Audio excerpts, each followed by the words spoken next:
ನಮಸ್ಕಾರ, ಶುಭೋದಯ.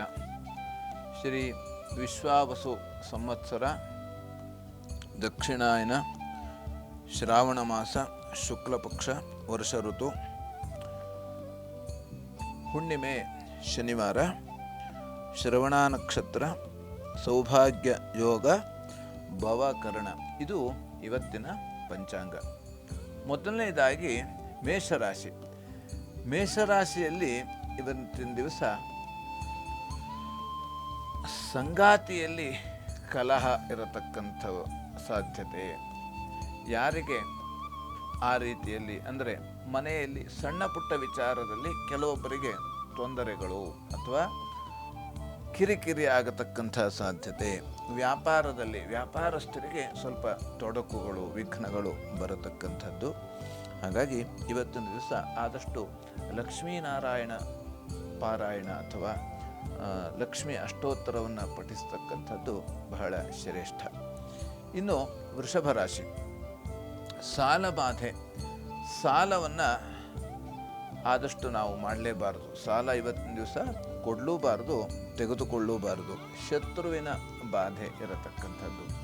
ಶತ್ರುಗಳ, ಯಾಕೆಂದರೆ ನಮ್ಮ ಒಳಗೂ ಇರತಕ್ಕಂಥ ಶತ್ರು ಇರಬಹುದು, ಹೊರಗಡೆ ಇರತಕ್ಕಂಥ ಶತ್ರುಗಳಿಂದ ಸ್ವಲ್ಪ ಸಮಸ್ಯೆಗಳು ಆಗತಕ್ಕಂಥ ಸಾಧ್ಯತೆ.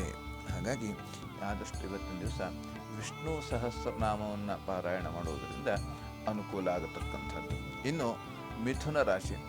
ಮಕ್ಕಳಲ್ಲಿ ಅಸಮಾಧಾನ ಇರತಕ್ಕಂಥದ್ದು ಅಥವಾ ಹೊಟ್ಟೆಯಲ್ಲಿ ಸ್ವಲ್ಪ ತೊಂದರೆ ಆಗತಕ್ಕಂಥ ಸಾಧ್ಯತೆ, ಆಹಾರದಿಂದ ವ್ಯತ್ಯಾಸದಿಂದ ತೊಂದರೆ ಆಗತಕ್ಕಂಥ ಸಾಧ್ಯತೆ. ಹಾಗಾಗಿ ಇವತ್ತಿನ ದಿವಸ ಆದಷ್ಟು ನಾವು ಯಾ ದೇವಿ ಸರ್ವಭೂತೇಷು ಬುದ್ಧಿರೂಪೇಣ ಸಂಸ್ಥಿತ ಅಥವಾ ದುರ್ಗಾ ಕವಚವನ್ನು ಪಠಿಸುವುದರಿಂದ, ಈ ಒಂದು ಮಂತ್ರವನ್ನು ಪಠಿಸುವುದರಿಂದ ವಿಶೇಷವಾಗಿ ಅನುಕೂಲ ಆಗತಕ್ಕಂಥದ್ದು. ಇನ್ನು ಕರ್ಕಾಟಕ ರಾಶಿ. ಬಂಧು ಕಲಹ. ಬಂಧುಗಳಿಂದ ತೊಂದರೆ ಆಗತಕ್ಕಂಥ ಸಾಧ್ಯತೆ. ಆದಷ್ಟು ನಾವು ಬಂಧುಗಳ ಹತ್ರ ಯಾವುದೇ ರೀತಿಯಾದಂಥ ವ್ಯವಹಾರವನ್ನು ಇಟ್ಕೊಳ್ಬಾರ್ದು. ಅಥವಾ ಆರೋಗ್ಯದ ಸಮಸ್ಯೆ ಆಗತಕ್ಕಂಥ ಸಾಧ್ಯತೆ ಇರತಕ್ಕಂಥದ್ದು. ನಮಗೆ ಹೊರಗಡೆ, ಯಾಕಂದರೆ ನಾವು ಬಿಸಿಯಾದ ಪದಾರ್ಥವನ್ನೇ ನಾವು ತಿನ್ನುವುದು ಬಹಳ ಮುಖ್ಯ. ಆದಷ್ಟು ಮನೆ ಆಚೆ ಕಡೆ ಇರತಕ್ಕಂಥ ಪದಾರ್ಥವನ್ನು ಆದಷ್ಟು ಇವತ್ತು ಒಂದು ದಿವಸ ಅಥವಾ 2 ದಿವಸ ಆದರೂ ಕೂಡ ನಾವು ಬಿಟ್ಟಿರೋದ್ರಿಂದ ಆದಷ್ಟು ನಮಗೆ ಅನುಕೂಲ ಆಗತಕ್ಕಂಥದ್ದು. ದುರ್ಗಾ ಪರಮೇಶ್ವರಿ ಆರಾಧನೆಯನ್ನು ಮಾಡತಕ್ಕಂಥದ್ದು ಬಹಳ ಶ್ರೇಷ್ಠ. ಇನ್ನು ಸಿಂಹರಾಶಿ. ಗಂಟಲಿಗೆ ಸಂಬಂಧಪಟ್ಟಂಥ ನೋವಿರತಕ್ಕಂಥದ್ದು.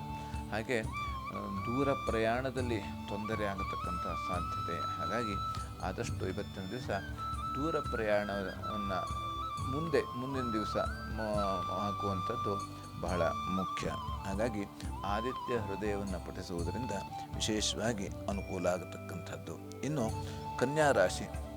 ಆಹಾರದಲ್ಲಿ ವ್ಯತ್ಯಾಸ ಆಗತಕ್ಕಂಥದ್ದು. ಹಾಗಾಗಿ ಇವತ್ತಿನ ದಿವಸ ಆದಷ್ಟು ಕರಿದ ಪದಾರ್ಥಗಳನ್ನು ನೀವು ಸ್ವೀಕಾರ ಮಾಡಲೇಬೇಡಿ. ಯಾರೇ ಕೊಟ್ಟರು ಅಥವಾ ಎಲ್ಲೇ ಆದರೂ ಕೂಡ ಆದಷ್ಟು ಕರಿದ ಪದಾರ್ಥವನ್ನು ಬಿಡತಕ್ಕಂಥದ್ದು ಬಹಳ ಮುಖ್ಯ.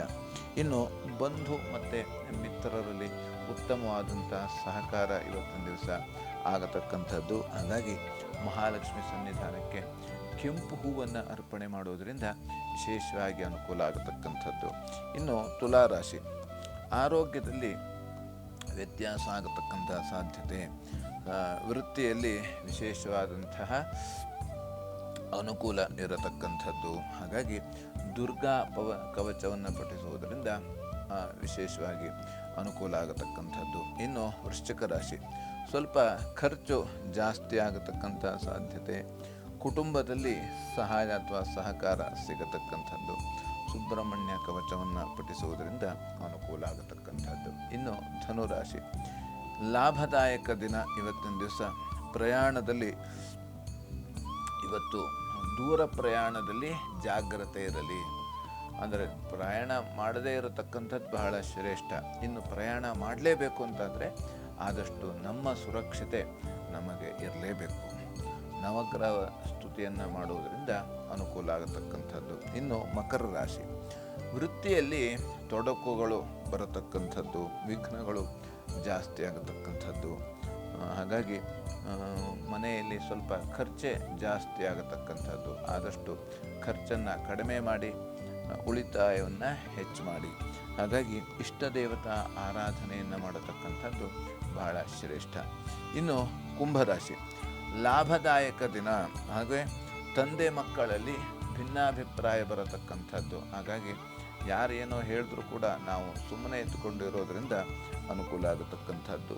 ಮಹಾಗಣಪತಿ ಆರಾಧನೆಯನ್ನು ಮಾಡೋದರಿಂದ ವಿಶೇಷವಾಗಿ ಅನುಕೂಲ ಆಗತಕ್ಕಂಥದ್ದು. ಇನ್ನು ಮೀನರಾಶಿ, ಅಶುಚಿಯಾಗತಕ್ಕಂತಹ ಸಾಧ್ಯತೆ, ಮೈಲಿಗೆ ಆಗತಕ್ಕಂಥದ್ದು. ಹಾಗೆ ಹೆಣ್ಣು ಮಕ್ಕಳಿಗೆ ವಿಶೇಷವಾಗಿ ಇವತ್ತಿನ ದಿವಸ ಅಂದುಕೊಂಡಂಥ ಕೆಲಸ ಆಗತಕ್ಕಂಥದ್ದು. ಹಾಗಾಗಿ ಆ ದೇವಿ ಅಪರಾಧ ಕ್ಷಮಾ ಸ್ತೋತ್ರವನ್ನು ಪಠಿಸುವುದರಿಂದ ವಿಶೇಷವಾಗಿ ಅನುಕೂಲ ಆಗತಕ್ಕಂಥದ್ದು.